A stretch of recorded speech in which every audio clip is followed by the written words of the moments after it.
Chapter 11. The Ledge. Iris vanished into the sea fissure while they were still 200 yards above her. The three men drove her there like handlers with an animal they did not understand. One limped. One carried the copper-pronged tool. The third moved with a broken, overdriven speed that made Lena's skin tighten before she had a diagnosis. Wind tore along the cliff path. Stone broke underfoot in thin flakes. Far below, the Pacific struck black rock and threw up white foam. "Half a kilometer," Ortega said. "Less if the path holds." "And if it doesn't?" Matt asked. "Stay close enough to grab," Ortega said. Marisol moved along the cliff with the calm of a woman who had walked worse ledges in worse light. Don kept up because she did, and because if he slowed she would notice, and the noticing would be worse than the cliff. Calder ran too fast.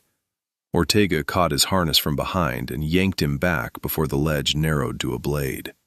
"Your panic is not a rescue plan," Ortega said. "That is my daughter," Calder said.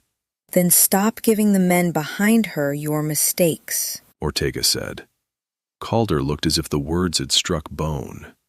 He slowed. Not enough, but enough to live.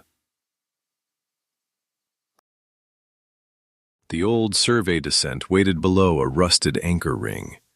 A newer nylon line dropped over the edge beside it. "Recent," Ortega said. "Strong enough to use, recent enough to distrust." Calder started forward. "If you fall," Lena said. "Iris watches her father die before we reach her." That stopped him better than command. Ortega clipped in first. Ezra went before Lena. Halfway down, he stopped. "Movement on the rock." From above, Matt's voice cracked. "On the rock?" A shape detached itself from the cliff beneath Ezra. At first, Lena's mind tried to make it animal. Then her lamp caught a hand. Human fingers, broken nails, skin split at the knuckles. A restraint band sunk into a swollen wrist, a hospital tag near the cuff. The climber came toward them with terrible speed. Every movement looked like pain translated into motion. "That is a patient," Lena said before her own training could let the word thing land. "Someone forced him up here. He did not choose this." "Move down," Ortega said. "Trying," Ezra said. The climber lunged. Ezra swung away, boots scraping stone. Lena dropped too fast, slammed her shoulder into the cliff, and hit the ledge hard enough to stagger. Ortega caught her with one arm and raised her pistol with the other. "Non-lethal," Lena said. "Loaded." The pistol fired with a flat thump. The round struck the climber's thigh and spread a blue-white crackle over muscle. He convulsed, lost one handhold, caught himself again, and kept coming. "Because it is not magic," Ortega said. Ezra dropped the last few feet. Lena hauled him back as the climber landed between them and the rope. The man rose. Man. Lena made herself keep the word. Maybe 30, maybe younger. Pupils blown wide. Dark veins forked under his temples. A plastic hospital band on one wrist. A red blinking implant port behind his ear. "Forced activation," Lena said. Calder stared at the hospital band. "Voss did this?" "Voss, or someone using his protocol." "That is not a distinction his victim can use," Ezra said. "His body was made to be a temple. Paul wrote that. Know ye not that your body is the temple of the Holy Ghost, which is in you, which ye have of God, and ye are not your own?" Voss forced him to act against what his body was made for. The body is doing the harm. The body is not the will. They are not the same wound. The man opened his mouth. No words came out. Only a groan that shuddered through the ledge and made the old chamber pressure answer faintly in Lena's bones. "His nervous system is firing everywhere at once," Lena said. "Can we help him?" Calder asked. "Not while he is attacking." Ortega said. The altered man lunged at Calder. Calder did not step back. Then he lifted both hands, open. No one is taking you. The man faltered without stopping. His eyes dragged toward Calder's hands as if some part of him still understood the rule the chamber had taught. Ortega fired again into the opposite leg. The stun charge locked him mid-step. He collapsed sideways, body striking stone hard enough to make Matt flinch. He thrashed once, then lay shaking. Ortega's medallion warmed faintly under her shirt, where it had not warmed since she was 19. She did not look down at it. She did not name it. She put one hand flat over the place through cloth long enough for the warmth to settle, and then she went back to work. Alive. Hold him without choking him, Lena said. Matt, cuffs. Ortega said. Side pocket. I am not trained for this. Neither was he, Lena said. That moved him. Together they pinned the man's arms while Ortega looped flex cuffs above the wrists, loose enough not to cut circulation. Lena checked airway, pulse, pupils. Don knelt at the man's other side and looked at the implant port, the swollen wrist, the bands. He did not touch the body. The mark is real, he said, low. The mark is not the man. Leviticus chapter 14, the priest examined the house. The walls had not sinned. The walls had been stained. The house, when cleansed, was still a house. This body was made for one word. They have put a different word into it. The first word is still under Mi amor. Marisol said. He needs a medic. Calder said. We cannot carry him and reach Iris. Lena said. We cannot leave him. Calder said. He is someone's child, too. Calder said. No one answered quickly. Marisol crouched, pulled a small red beacon from her jacket, clipped it to the man's belt loop, and pressed it once. The light steadied. They will come for him, she said. 3 from our chapel. They have done this before. Ortega sent a short confirmation on the antique phone. Will they get here in time? Calder asked. If they are alive. The answer was ugly, because it was honest. Lena wrapped cloth around the implant port, left water where he could reach it if he woke, and photographed the band, the port, and the marker. Matt looked at the man's shaking hands. I hate that I am relieved he is unconscious. That is allowed. Lena said. Is it? Matt asked. Tonight? Yes. Lena said. Below, Iris disappeared fully into the fissure. 2 operatives followed. The limping man glanced back at the altered patient and showed recognition before fear drove him into the dark. They know what he is, Calder said. They know what they did. Lena said. Ezra's voice came flat. Voss called early versions candidates. He wrote medication allergies in the margins. Lena looked at him. I saw the notebook. Ezra said.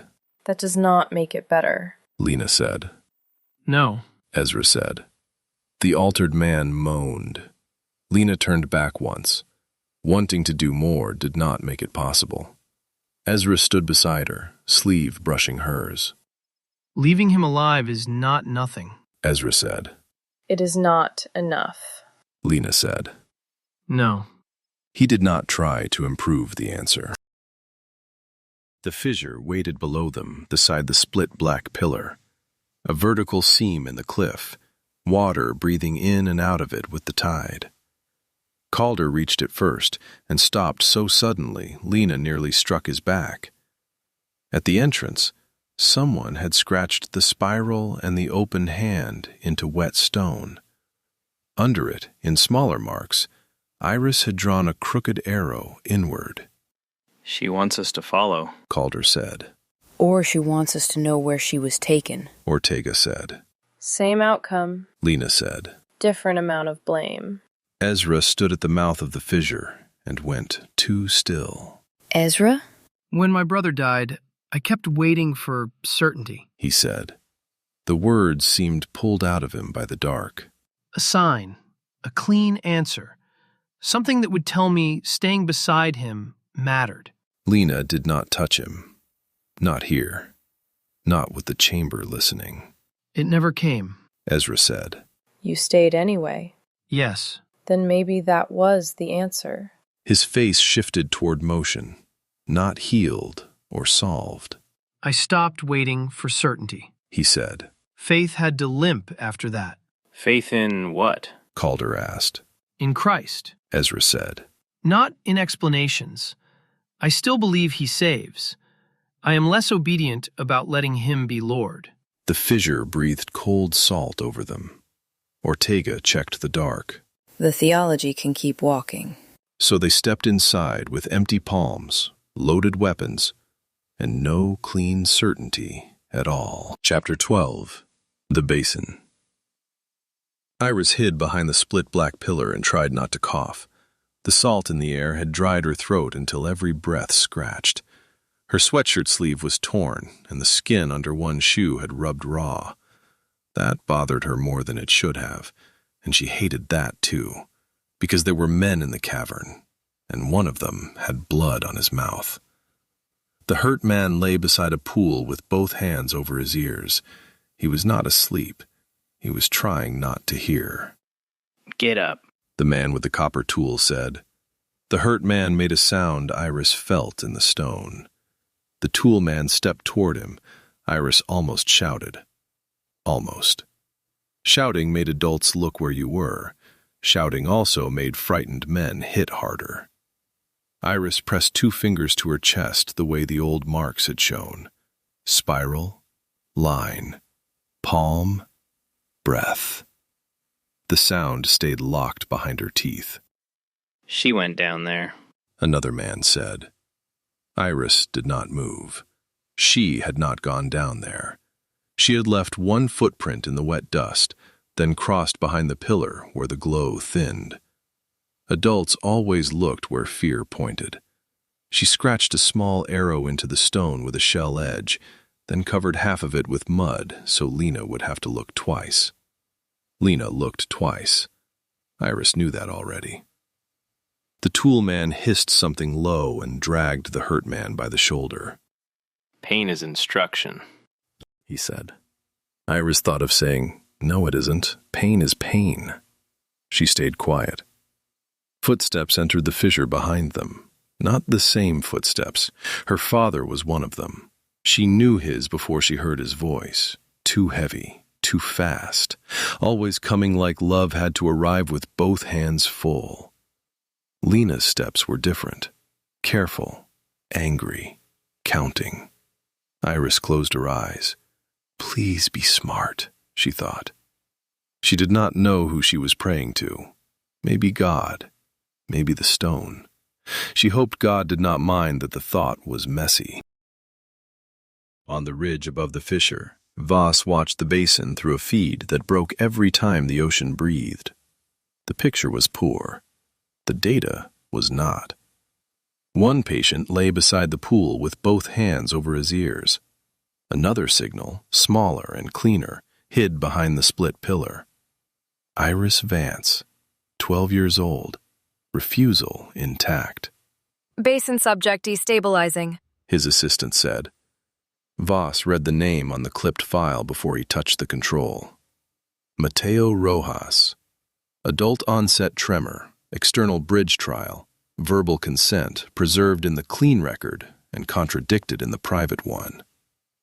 Voss touched a worn fountain pen on the desk beside the file. It had been his wife's. Miriam had used it to write patient names by hand when the record system was down, and she had said it kept her from forgetting that names were the work. He had not used the pen since the year she died. He kept it where he could see it, the way men keep things they have decided not to be ruled by. He still hears, Voss said. Sedation? Sedation would drop him back inside the safe band. I am not trying to keep him comfortable. I am trying to take him past what he was built to hold. The assistant looked at the screen instead of at him.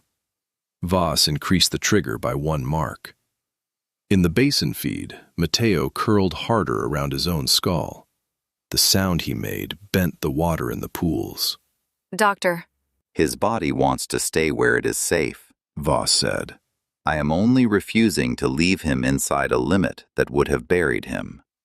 He sent one instruction to the copper tool below. Do not kill the father. Make the child choose. The adults entered one by one. Ortega first, weapon down but ready. Lena next, face cut by mineral glow and worry. Ezra behind her, holding the copied pages against his chest. Matt came with his bag hugged tight and his mouth pressed flat. Calder came last, too big with fear.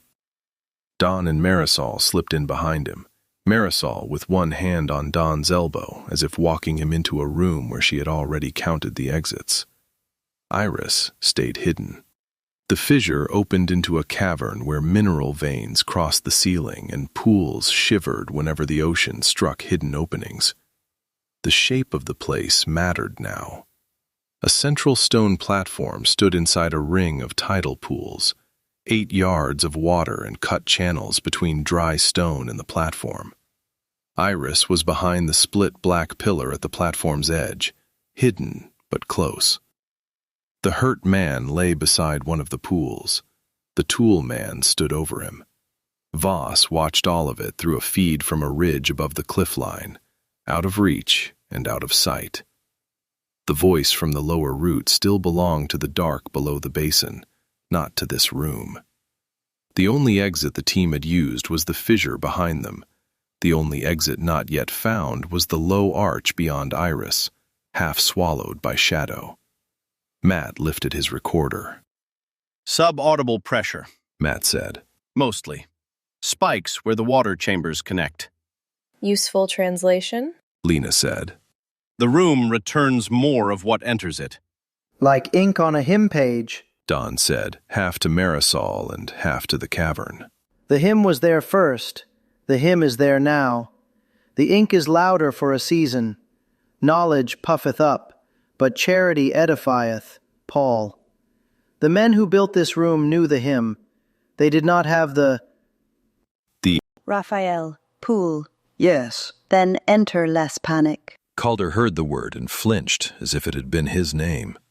The hurt man screamed. The adults ran. Iris pressed herself against stone as Ortega reached the basin and Lena dropped beside the man. Alive? Ortega asked. Yes. Lena said. Did Iris do this? Calder asked.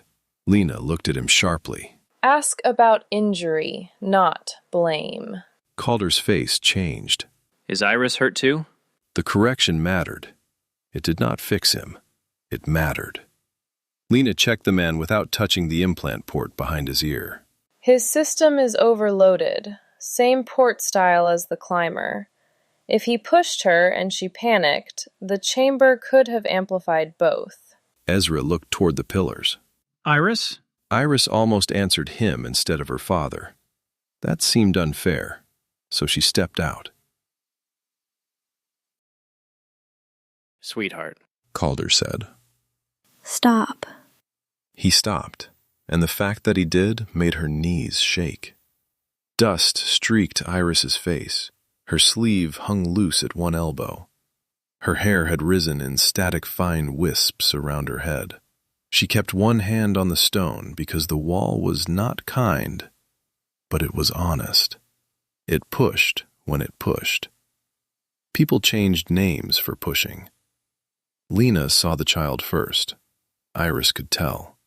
Most adults saw the head first, the long sweep of bone under her hair, the shape that made doctors go soft-voiced and nurses look away too quickly. Lena's eyes touched it, yes, but only after they had already found the torn sleeve, the bare hands, the trembling mouth. Iris, Lena said. You came for the skulls. Voss's people said your name on the plane. I am Lena. Lena said. Do you have water? Iris asked. Calder reached too fast, stopped himself, and held the bottle out instead of putting it to her mouth. Iris took it with both hands.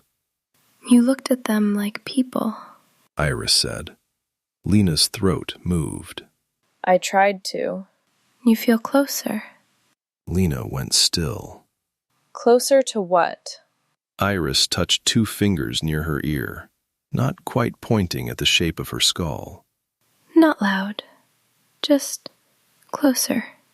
Ezra was at the back of the chamber, with one hand on the cold stone. He spoke without turning around. Isaiah said the mountains and the hills would break forth before us into singing, and the trees of the field would clap their hands. The room is not wanting her.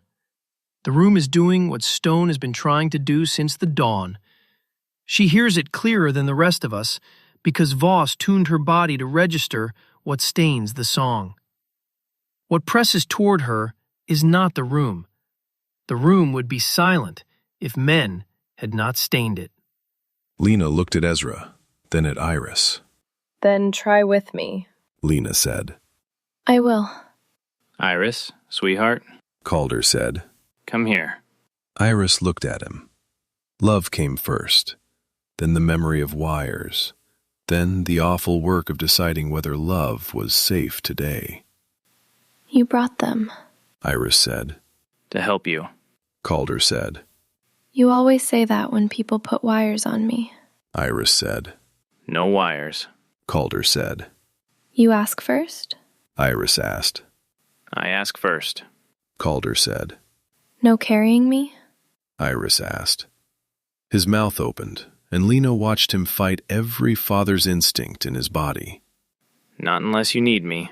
Calder said. Unless I can't walk. Iris said. Unless you can't walk. Calder said. And then you ask Lena. Iris said. Calder looked at Lena. Lena nodded once.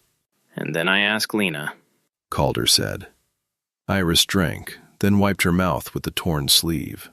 Good. She said, and sounded so much like a child correcting a grown-up that Matt gave one broken laugh. Not funny. Iris said. I know. Matt said. It escaped. The tool man moved from behind Calder. Iris saw him first. Down. She said. Ortega shouted. Contact! The man slammed into Calder and drove him sideways into a pool. Water exploded over stone. The copper-pronged tool flashed in his hand. Ortega pivoted, but did not fire. Iris was too close. Matt dropped behind a rock with a sound that was half yelp, half prayer. Ezra pulled Lena back as the injured man near the pool began to convulse, the red implant light flickering faster. The cavern pressure climbed. Iris put both hands over her ears. Stop. Stop. Stop. Everyone down. Ortega said. Hands visible. The tool man grabbed Calder's jacket and raised the copper prongs. Iris, don't look. Calder said. I can't not hear him. The pressure jumped with her panic. Water in the pools lifted in rings. Light raced through mineral seams, then through the floor, then through Iris's fingers. She saw the easy answer. Let the room take the sound and make it large. Let the man drop. Let everyone finally be scared of her. For half a breath, she wanted it. Then she remembered the hurt man's hands over his ears. She pressed 2 fingers to her chest. Spiral. Line. Palm. Breath. The copper tool came down. Calder kicked up. Ortega shouted. Ezra caught Lena by the arm. Iris tried to hold the sound inside her and failed. The air thickened, vibrated, sang. For one impossible instant, every pool became a mirror, and every mirror held the same terrified child. Then the cavern went white.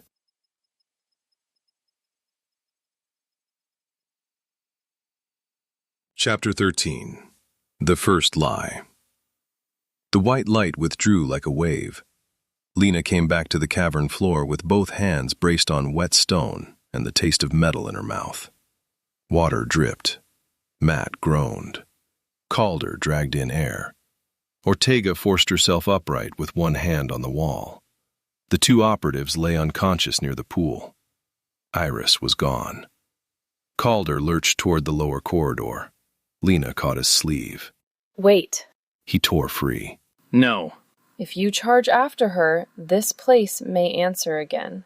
That stopped him. Not long enough to comfort anyone, long enough to keep him alive.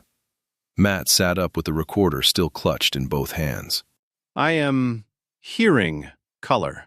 If you can complain, you can move, Ortega said. The wet footprints in the dust were small, unsteady, and going deeper. Calder looked at the small, unsteady marks. She went on her own. Ortega checked the unconscious tool man and kicked the copper prongs away from his hand. or she was pulled. Either way, carefully, Lena said. The corridor sloped down toward heavier air and louder water. Matt glanced at his recorder. Matt swallowed. Strongest ahead.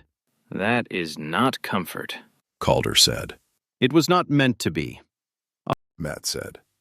Beyond the split black pillar, the lower chamber opened around them in a wide circle. At the center rose a stone platform surrounded by dark tidal pools, 8 yards of water and cut channels between Iris and the nearest dry stone. The only other exit was a low arch, half swallowed by shadow. Iris stood alone on the platform, sweatshirt clinging to one sleeve, bare hands at her sides.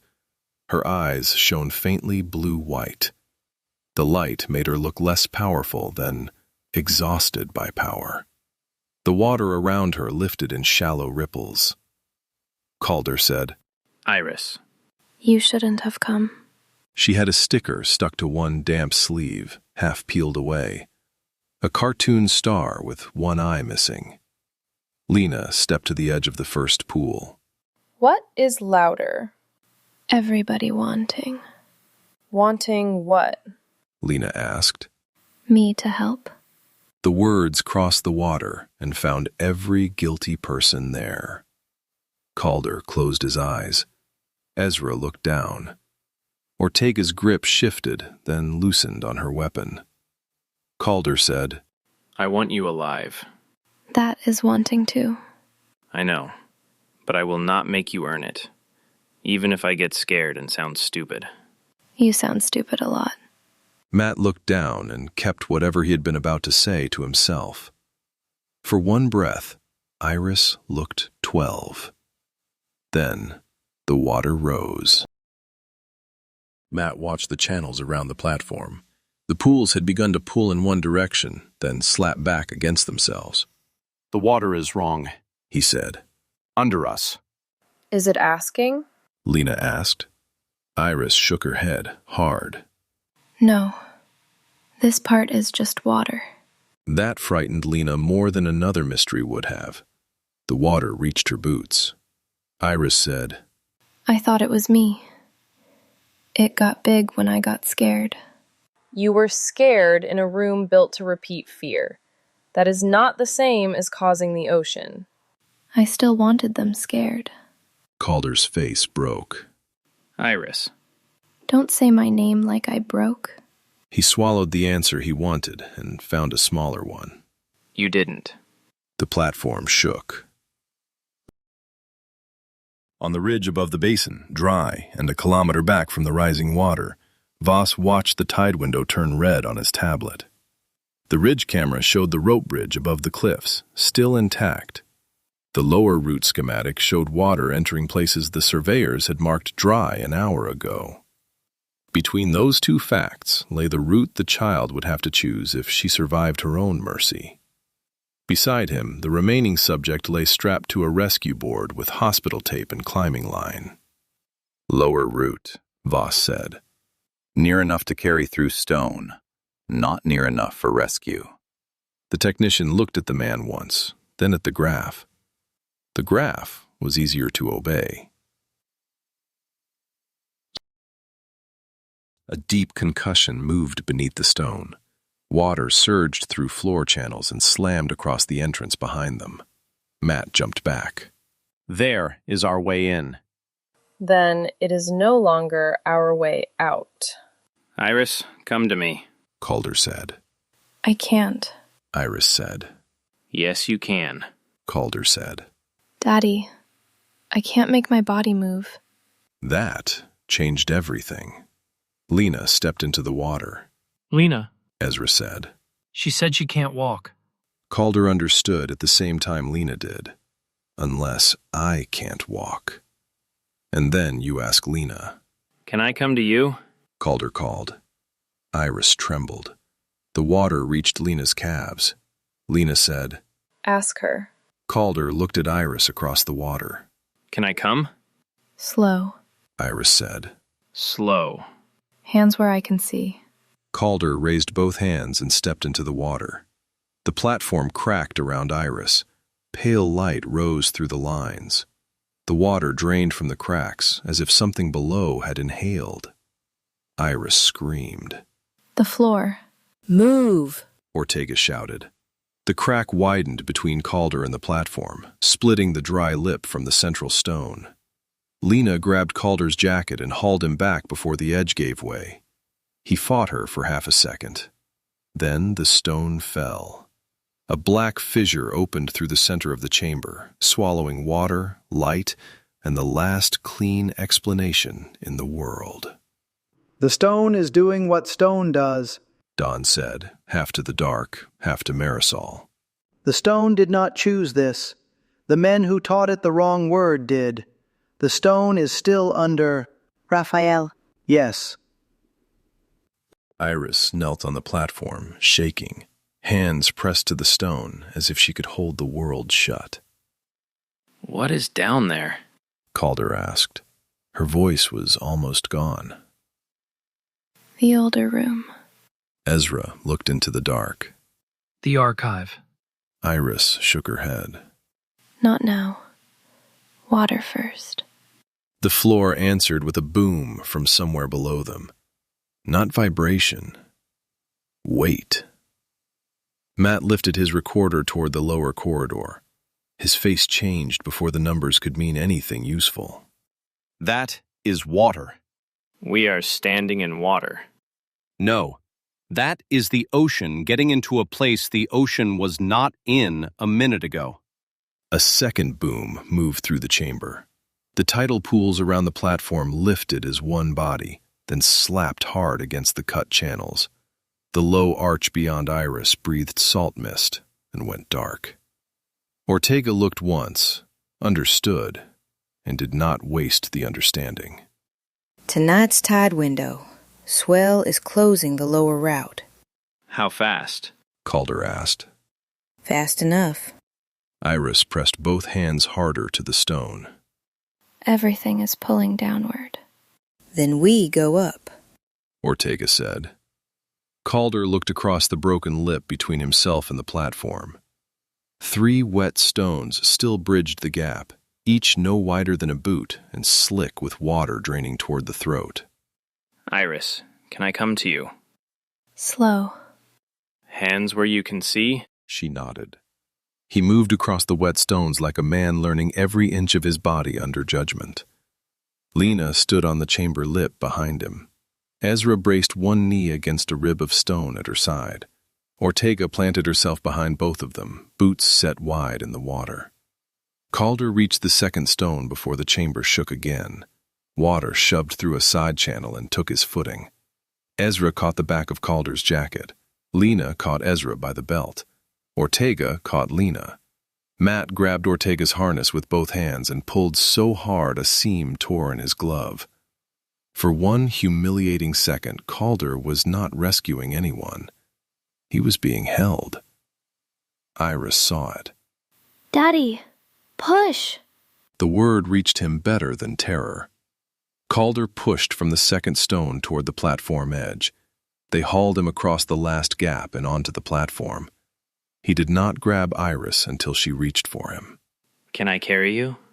Yes, Iris said. but not deeper. Not deeper. He lifted her. Another wave struck the lower root. The low arch filled black, then white, then black again. Matt stared at his hands, still clenched in Ortega's harness. I am not making a joke. No one asked him to. Lena had her palm flat against stone she could not see. The stone was not their enemy. It held until weight made holding impossible. What had been done to people here was a separate thing from the cliff giving way under them, and for once, she could hold both truths without stopping to name them. Ortega pointed toward a narrow break above them where the air smelled less like salt and more like open night. Out. They climbed while the lower route closed behind them. Chapter 14. The Second Line. Voss watched the signal fail 3 times before he smiled. The tablet in his hand showed a broken cascade, field spike, patient overload, abrupt dampening. The Basin subject had failed to make her open. The tool carrier had forced contact and triggered backlash. Then the child had clipped the response before it completed. He swiped away the graph and opened the patient feed from the ridge triage tent above the lower route. The man from the Basin lay on a cot under a foil blanket, eyes wet, lips moving around a prayer he did not seem to know he still believed. A nurse held a cup to his mouth. When she saw the camera light change, she straightened as if Voss had entered the room. "Do not restrain him," Voss said. "He keeps asking whether the girl stopped it." "Tell him she delayed it." "Is that better?" Voss looked at the man's trembling hands. "For him, yes. For us, no." The nurse lowered her eyes, learning refusal in the small, dangerous way people learned it around him. "Doctor?" One of the men beside him asked. Voss enlarged the graph with 2 fingers. The curve rose, shuddered, and flattened where no child should have been able to flatten it. "Beautiful," he said. The man did not know whether he was allowed to be relieved. "Do we send another team?" the man asked. "No," Voss said. Voss looked toward the dark seam where the sea caves breathed beneath the cliff. The lower route feed had collapsed into salt static. Force had reached its limit.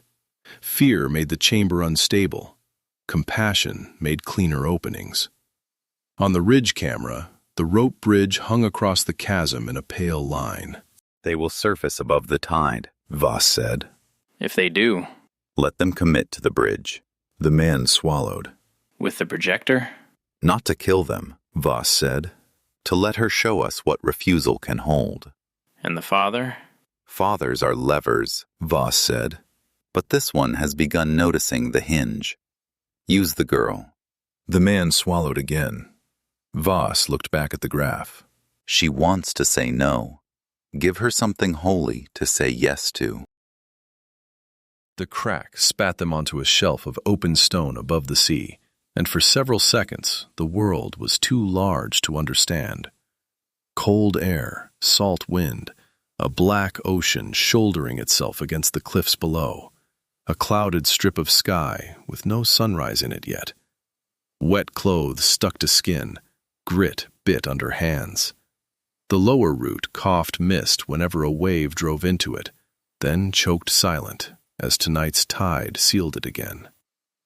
Matt landed on his knees and stayed there. His hands remained curled in the air as if Ortega's harness were still trapped in them. "No," he said. Ortega crouched beside him. Lee. "No, that was not funny.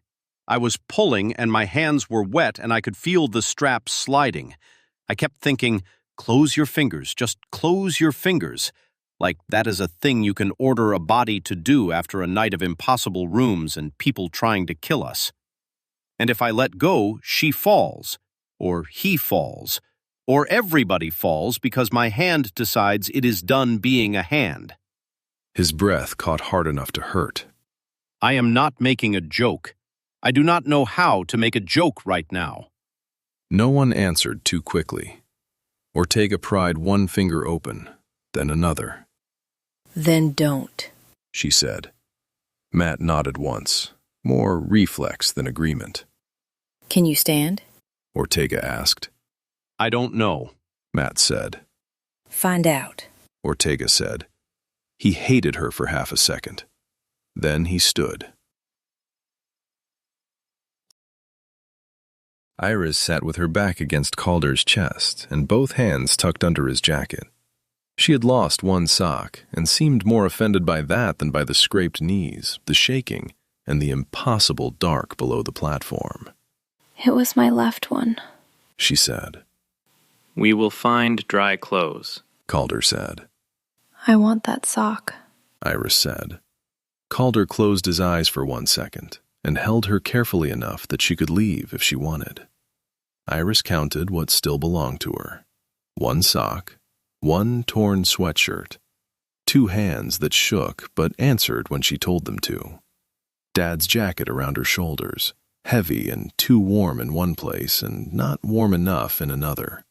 The sea below, being loud on purpose. Lena's face, not soft in the nurse way, which Iris liked better. She wanted the left sock because wanting something stupid made her less afraid of wanting the large things. No wires, no gray blanket, no room that listened harder when she cried. If she said she wanted the sock, the adults could hear that without turning it into a meeting. Maybe a person could be brave and petty at the same time. Lena knelt in front of Iris. Pulse first, sock grief second. Iris gave her a look. Do not make it weird. Too late, Lena said. Lena checked pulse, pupils, tremor, breathing. No IV, no rescue. No pretending the open air had made them safe. Iris was cold, overloaded, and present. Any sound getting bigger? Lena asked. The sea. It is being dramatic, Iris said. The sea has earned some drama, Lena said. I have not, Iris said.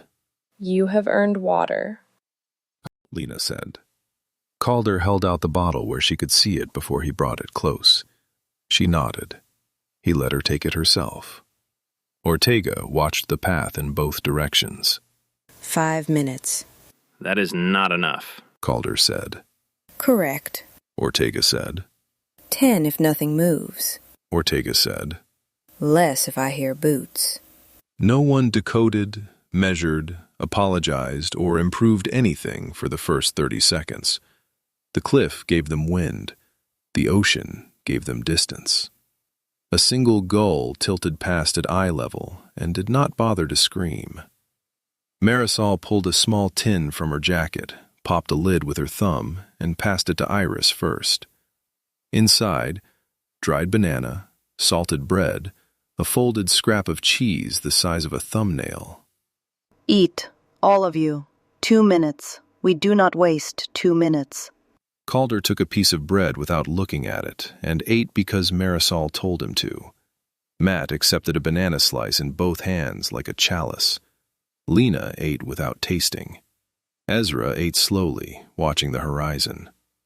Don broke his bread in half, gave the larger half to Iris before she could refuse it, and looked at the sea. The sea is his, and he made it, and his hands formed the dry land, he said quietly. Psalm 95. The sea is his, the cliff is his. The men who put a wrong word into the stone do not own the sea. Marisol passed him a piece of cheese without comment. That matters here? Lena asked. It matters most here, Don Raphael said. A bell is not the prayer.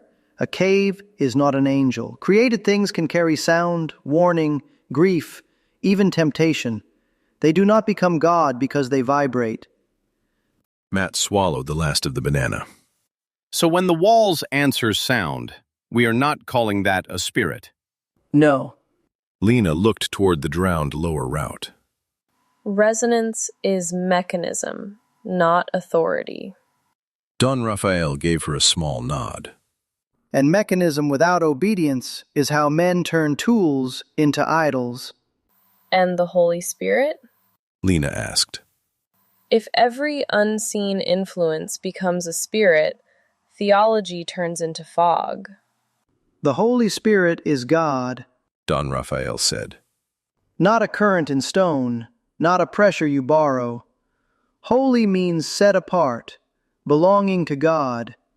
If a thing needs your fear before it can speak, it is not holy. The words settled over the shelf with the salt and cold. No one made them larger than they were. No one made them smaller. Then why does the chamber press? Matt asked. Don Raphael held the smaller half of his bread without eating it. Stone does not sin, men do. Stone can praise by being what God made. Men can stain that praise by using it without charity. Marisol looked toward the cliff, then down at the closed throat of the cave. My grandmother used to say the mountains of Paracas were singing before the Spanish came, and singing while the Spanish came, and singing after. El canto no se calla, la piedra solo se mancha. The song does not go silent. Ezra translated. The stone is only stained. Like ink on a hymn page. Lena said. Yes, Don Raphael said. the hymn is not the ink. The men who built these rooms knew the hymn well enough to bend it. They had knowledge. They did not have charity. Iris chewed slowly, thinking through the sentence the way children do when no one rushes them. So the cave can be trying to say something good. She said. And bad men put bad stuff on top of it. Don Raphael lowered his head. Better said than any of us. I always thought the note was the bad part. Ezra looked at her. The note may be the praise. The bad part is what was put on top of it to make you afraid. Iris looked toward the sea. I want to hear the underneath part. Then eat first. Marisol said. Mysteries can wait for chewing. The dried banana was too sweet and exactly what her body wanted. She watched the gull come back the other way and decided it was the same gull. She liked that it did not know about Voss. She decided to like the gull on principle. Lena lifted Matt's recorder and spoke while looking at Iris instead of the device. Lower root closed by tide and swell. Iris needs rest. No further platform contact unless survival requires it. Ezra stood near the edge of the shelf, one hand braced against stone. That includes my theology, he said. Especially.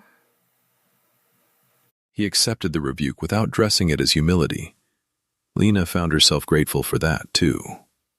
Then he noticed the cut across her knuckles, bright where salt had opened it again. He took a folded handkerchief from his pocket and held it out without stepping closer. Lena looked at the cloth, then at him. Their fingers touched only long enough for the handkerchief to change hands. He let go first. She wrapped her own knuckles, and the restraint in that small courtesy unsettled her more than another speech would have.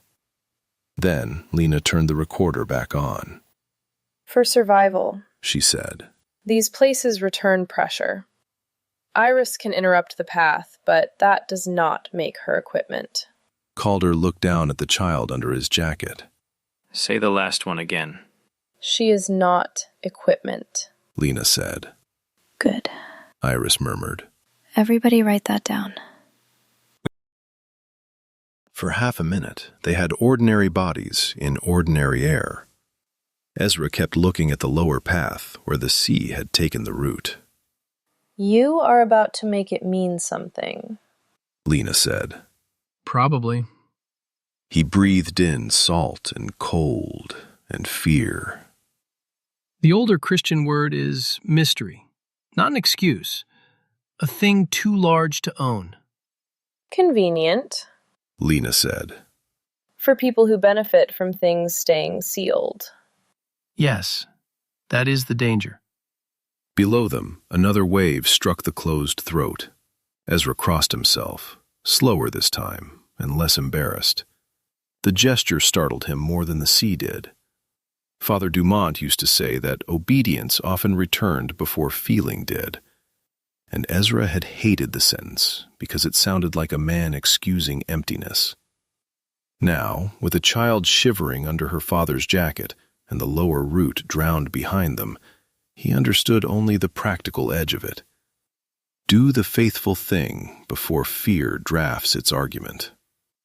Lord, he said under his breath, too low for anyone but God to accuse him of performance. if I flinch at authority, let me flinch after I obey. Holiness is not access. He said. Fine. Lena said. But if holiness starts hiding evidence, I am becoming difficult. You are already difficult. Professionally. For the first time since the platform, Iris let a smile get close. Lena looked away quickly, as if staring might make the small thing retreat. The sea struck the closed throat below them hard enough to throw mist through a side vent. Iris flinched. Calder's arm lifted around her before he stopped himself. Can I keep my arm here? He asked. She nodded. Ortega moved to the vent with her weapon low, listened, and turned away from it. Not down, she said. Matt wiped his mouth with the back of his hand and lifted the recorder toward the cliff wall above them. The little screen jumped near a seam half hidden by lichen, then steadied into a different decay pattern than the surf vents. There is dry air behind that. No salt? Lena asked. No salt. No surf return. Different cavity. Ortega cleared lichen from the stone with the edge of her knife. Under it, someone had widened an old gap with modern tools. Voss's route? Calder asked. or someone else's before him, Ortega said. Iris looked at the marks around the seam. Spiral, line, palm. Not me, She said. No, Lena said. not you. The opening was narrow, ugly, and already damaged. No hidden pattern asked for a child. Ortega put her shoulder to the seam. Calder pushed beside her, and the stone shifted with the coarse scrape of ordinary weight. Warm, dry air breathed out, carrying no salt, no rot, no trace of the sea. This is a bypass, Ortega said. We go through because the water took the lower route. We do not explore. Matt gave one small, ruined nod. I can support a boring door. Iris stood with help, then without it. I can walk. Calder did not argue. They entered the bypass because the sea had closed the first route, and because the damaged seam was the only path not asking a child to answer. Marisol took the lead 20 yards in. She was no longer with the team as a guest. She was with them as the person who knew which pale patches were salt and which were bone-dry mineral, which cracks carried harmless wind and which inhaled before a surge. Ortega did not argue. Don Rafael walked behind Iris, one hand on the rope and one hand open at his side. If the stone carries a voice, He said softly. Ask whether it is asking you to love or asking to use you. Iris looked back at him. What if I cannot tell? Then you wait. Don Rafael said. God does not need panic to be heard. Iris thought about that. What if it sounds like a person? Then we say their name out loud first, and listen for whether the sound below uses the same name. People do not know their own names better than the things that steal them. A sound threaded up through the stone under their feet. Please help me. Everyone froze except Marisol. Her face changed before the second plea finished. Grief, not fear, Do not answer. she said. Matt lifted the recorder and stopped with his thumb above the button. Marisol saw him. No, I wasn't going to answer it. you were going to keep it. His thumb moved away. Don Rafael put one palm against the wall, not over a carved sign, just stone, Andres Poma, he said. fisherman, gone 3 weeks. The voice bent at the end of his name, a boat call shape. Marisol swallowed once. Calder looked toward the floor, as if a man might be just below it. Iris shook her head. The hurt is real. She said. The mouth isn't. A recording? Marisol asked. Maybe, Matt said. Maybe implant routed, maybe acoustics. I hate all of those. A clean answer makes people stupid in caves. Marisol said. Ortega moved to the front of the group. We are not going down. Marisol gave her the first approving look she had offered anyone. Then you may be teachable. No one answers a voice from below unless he sees the living mouth, Don Rafael said. Ezra went still. Ortega's thumb moved once to the medallion at her throat. This time she did not hide the gesture quickly enough. That is a local rule? Ezra asked. That is a graveyard rule, Don Rafael said. You think the dead are speaking? Ezra asked. No. Don Rafael took his hand from the wall. The dead should be commended to God, not used as bait. Ezra's throat tightened. Lena heard it before he spoke and watched him choose the least dangerous words. There is an old Christian tradition, Ezra said. The giants die. Their spirits remain hungry. Not angels. Not human souls at peace. Unclean spirits. Marisol looked at him. That is not making this less strange. No, Ezra said. but it may make it less new. Don Rafael nodded once. Hungry things always want a body. The passage seemed to listen. Lena hated that thought and wrote nothing down. The words should have invited a lecture. The passage did not give them room for one. The voice below tried to cry again, and Marisol's hand tightened on the rope. Use the rule, Don Rafael said. Lena heard the shelf lesson inside it now. Mechanism, not authority. Grief, not license. Created stone, carrying another hunger without becoming that hunger itself. She did not write it down. Writing would make her stop moving. Iris looked up. This is the bad stuff on top. Yes, Ezra said. not the underneath part. Then I do not want to hear this part. Good, Don Rafael said. Marisol was less interested in relief. We move, She said. The water will find this path too if we stand here discussing invisible persons. Where does this go? Ortega asked.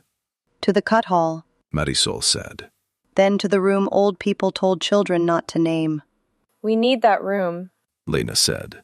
Of course you do. Marisol clipped one end of her rope to an iron pin set into the side ledge. People always need the forbidden room after dark. This pin is modern. Ortega said. My uncle said it after 2 boys vanished trying to prove the stories were for children. Marisol tugged the rope twice. One came back. He stopped laughing for the rest of his life. Matt whispered. That is a very long commitment to not laughing. Marisol looked at him. You shake when you joke. Yes. Matt said. Then do not joke while crossing. Marisol said. I may need written instructions. Matt said. She took his wrist, pressed 2 fingers against his pulse, and frowned. You need water too. There are so many disappointing medical conclusions today. For once, the joke did not ask anyone to laugh. It gave him something to stand on, while Marisol shoved a bottle into his hand. Marisol led first, not Ortega. That alone changed the air. Ortega did not like it, but she accepted it. The root belonged to someone else. The lamp belonged to someone else. They crossed single file along a sloped shelf above a black slot in the floor. The slot breathed warm air that smelled faintly of iron and seaweed. No one steps near the dark middle. Marisol said. It has a lip. It lies. Lena waited for Matt to translate that into equipment language. He did not. He put one hand on the wall and followed Marisol's light. Halfway across, the plea changed. Marisol. She stopped for 1 second. Calder's hand opened at his side. Lena saw the instinct in him.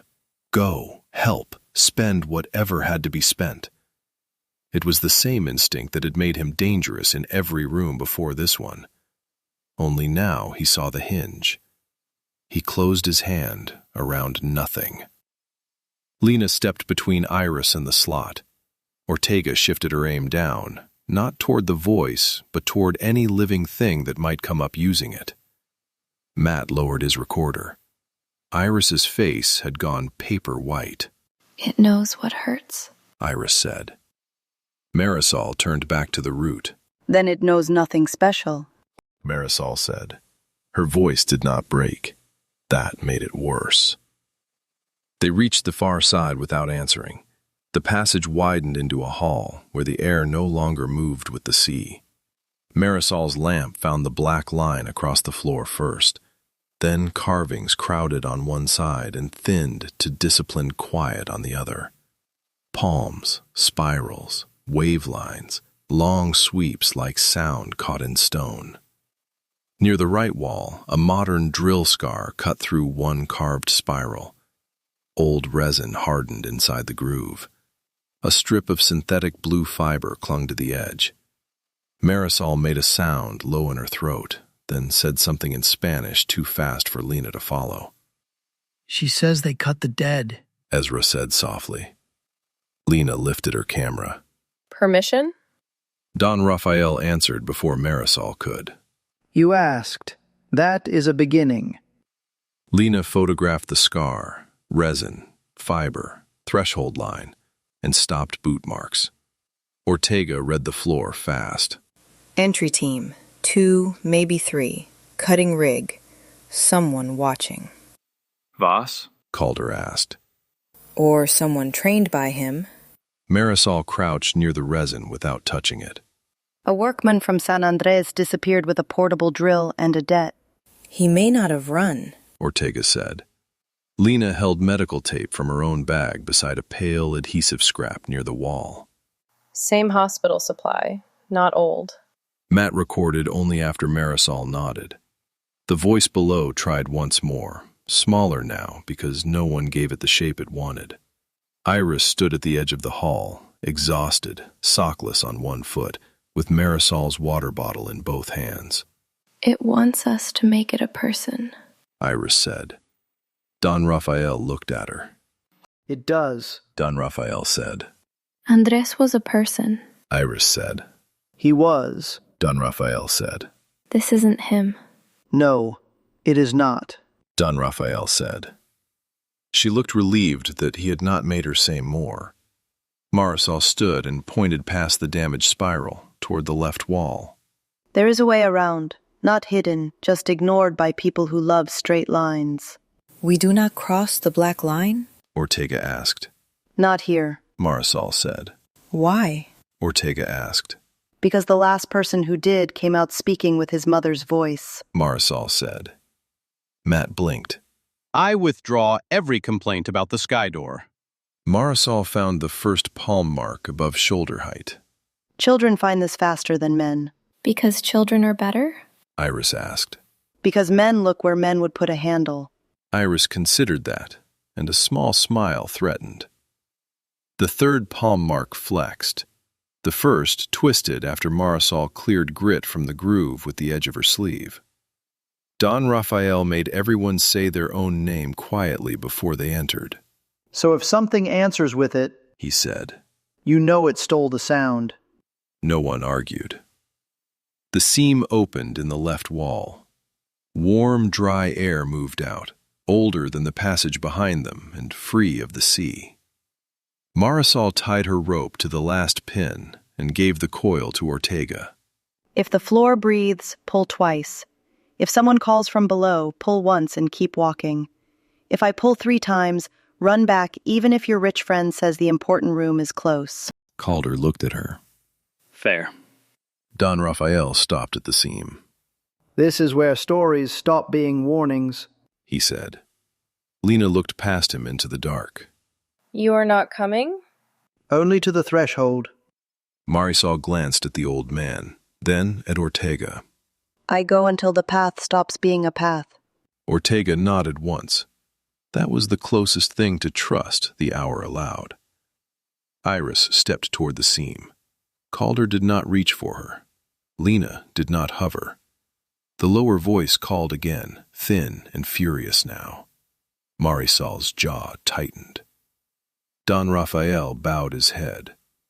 Iris looked back once. No, she said. Then she followed Marisol into the bypass before any adult could turn her refusal into a speech.